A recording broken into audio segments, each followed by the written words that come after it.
Law number 7।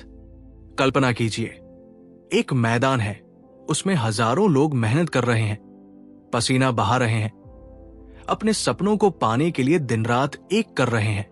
लेकिन एक शख्स, सिर्फ एक इंसान सबसे ऊपर खड़ा है, लोगों की तालियां बटोर रहा है, पुरस्कार ले रहा है, नाम कमा रहा है, जबकि असली काम किसी और ने किया होता है। आप क्या सोचते हैं? क्या ये अन्याय है या ये पावर की सबसे घातक सच्चाई है? जी हाँ, आज हम बात कर रहे हैं पावर की 7वीं विधि की। दूसरों से काम करवाओ लेकिन श्रेय खुद लो। ये सुनने में भले ही नैतिकता के खिलाफ लगे, लेकिन राजनीति, बिजनेस, इतिहास और असली जिंदगी में यही वो तकनीक है जिसने राजाओं को सिंहासन दिया, कॉरपोरेट लीडर्स को साम्राज्य और आम इंसानों को असाधारण बना दिया। अब आपसे एक सवाल, क्या आप हमेशा मेहनत करते हैं लेकिन शोहरत किसी और के हिस्से जाती है? क्या आपने कभी महसूस किया है कि आपने सब कुछ किया लेकिन तारीफ किसी और को मिली? अगर हाँ, तो ये वीडियो आपकी आंखें खोल सकता है। लॉ 7 हमें एक बहुत ही क्रूर लेकिन सच्ची बात सिखाती है। दुनिया मेहनत करने वालों को नहीं, नतीजे दिखाने वालों को याद रखती है। आप चाहे कितनी भी रातें बिना सोए गुजारे, अगर कोई और उसे प्रेजेंट करके वाहवाही लूट ले तो इतिहास उसी का नाम याद रखेगा। हम शुरुआत करते हैं एक कहानी से जो 15वीं शताब्दी के महान खोजकर्ता क्रिस्टोफर कोलंबस की है। कोलंबस ने अमेरिका की खोज की, ये बात तो सभी जानते हैं, लेकिन क्या आप जानते हैं उस पूरी यात्रा की योजना, नेविगेशन और रिसर्च का ज्यादातर हिस्सा उसके साथियों ने किया था। उन नाविकों ने सागर की लहरों से लड़कर उसे वहां पहुंचाया। लेकिन आज याद किसे किया जाता है? सिर्फ और सिर्फ कोलंबस को। यहां सोचने वाली बात यह है, क्या उन नाविकों को कभी इंसाफ मिला? शायद नहीं। लेकिन क्या आप भी उस नाविक की तरह बनना चाहेंगे जो मेहनत करे लेकिन नाम किसी और का हो? या आप वो बनना चाहेंगे जो ना सिर्फ खेल खेले बल्कि उसका नायक भी कहलाए? सवाल ये नहीं है कि ये सही है या गलत। सवाल ये है, क्या आप इस दुनिया के नियमों को समझते हैं या सिर्फ उस नैतिकता के पीछे भाग रहे हैं जिसे दूसरों ने आपको सिखाया? माइक्रोसॉफ्ट के संस्थापक बिल गेट्स को ही ले लीजिए। जब माइक्रोसॉफ्ट ने MS-DOS ऑपरेटिंग सिस्टम लॉन्च किया, तब उस सॉफ्टवेयर का मूल संस्करण उन्होंने खुद कोड नहीं किया था। उन्होंने एक छोटे डेवलपर से लाइसेंस लेकर उसे पैकेज करके दुनिया को बेचा और नाम कमाया। दुनिया आज भी उस डेवलपर का नाम नहीं जानती, लेकिन बिल गेट्स आज भी एक टेक लीजेंड है। क्या आप भी अपनी जिंदगी में हमेशा दूसरों को सफल होता देख रहे हैं जबकि आप ही उनके पीछे का इंजन है? तो क्या आप भी अब ये आर्ट ऑफ डेलीगेशन और आर्ट ऑफ पोजिशनिंग सीखना चाहेंगे? पावर उन्हीं के पास होती है जो दूसरों की ताकत को समझते हैं, उसे इस्तेमाल करना जानते हैं और सही समय पर खुद को सही जगह पर रखते हैं।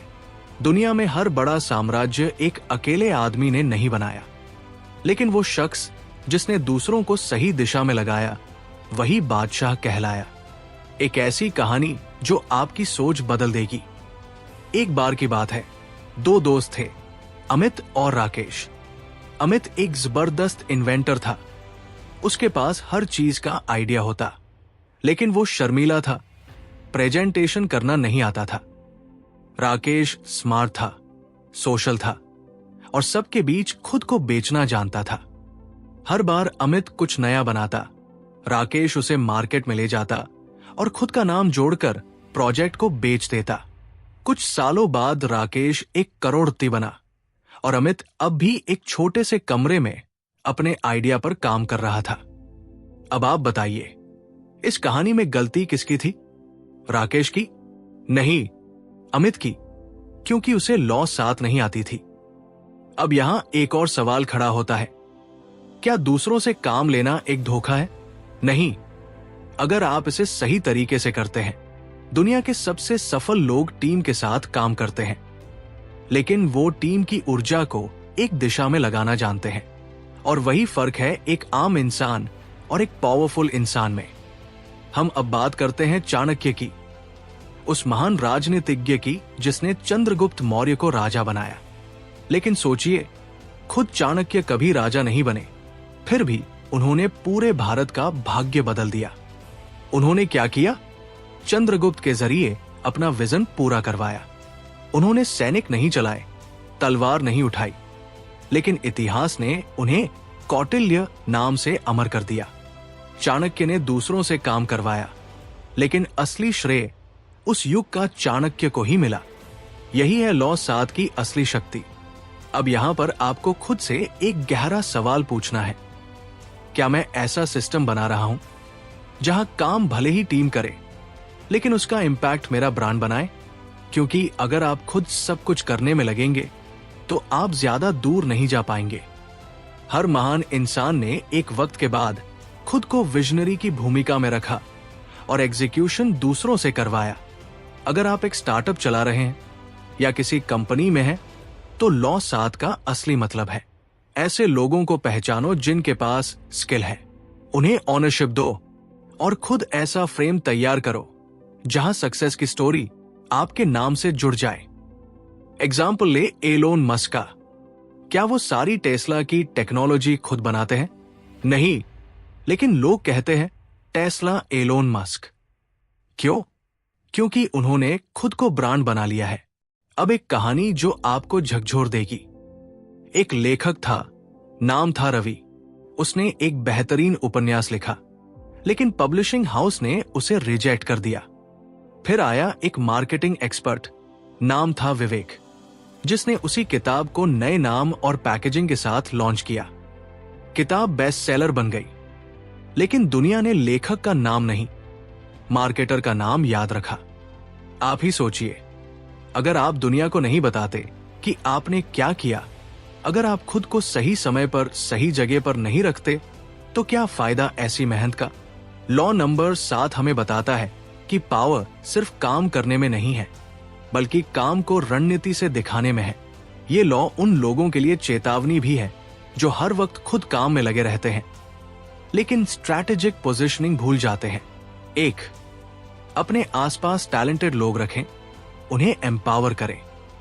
2, काम का श्रेय लेने से न झिझके, लेकिन साथ ही टीम को सम्मान देना न भूलें।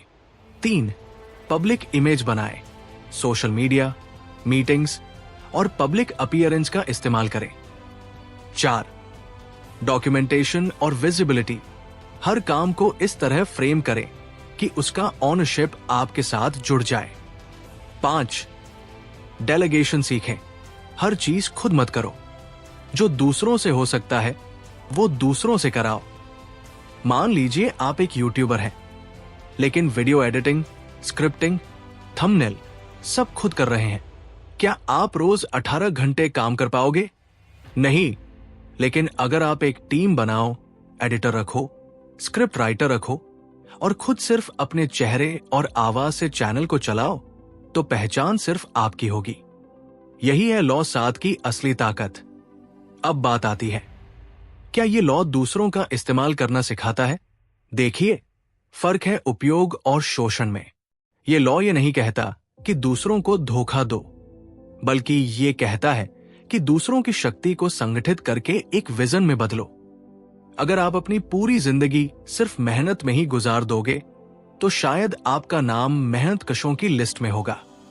लेकिन अगर आप इस मेहनत को एक रणनीति से जोड़ोगे, एक ऐसे सिस्टम में ढालोगे जहां काम की धारा बहती रहे और क्रेडिट का पुल आपके नाम पर बना रहे, तो आप सिर्फ सफल नहीं, प्रभावशाली कहलाओगे। एक आखिरी सवाल, क्या आप नाव चलाने वाले बनना चाहते हैं या वो कप्तान जो दिशा तय करता है? अगर इस लॉ ने आपकी सोच को बदला है, तो इस वीडियो को अपने हर उस दोस्त तक पहुंचाइए जो मेहनत करता है लेकिन रिकॉग्निशन नहीं पाता, और खुद से एक वादा कीजिए, अब से मैं मेहनत के साथ साथ रणनीति भी अपनाऊंगा।